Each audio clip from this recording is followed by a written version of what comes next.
Hello guys, जय श्री राम, राधे राधे। तो हम सुबह उठ चुके हैं 6 बजे। अभी क्रिकेट खेलने जा रहे हैं। अभी हम लोग देखो, पूरी गैंग आ रही है। आधे जन भी और आ रहे हैं, अभी बाकी है सब।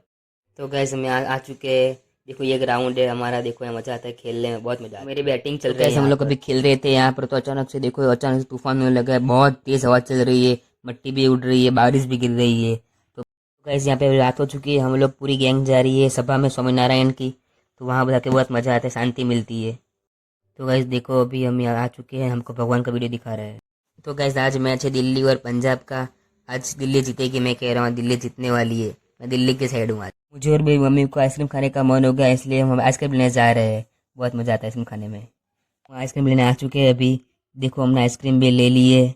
और मस्त घर पे जाके टीवी देखते देखते आइसक्रीम खाएंगे, मजा आएगा। जैसा मैंने आपको कहा था कि दिल्ली जीत गई है। तो भाई भाई की बोली बंदूक की गोली की चुकती नहीं है। तो वीडियो अच्छा लगा हो तो लाइक कर देना, चैनल पर सब्सक्राइब कर देना। बाय।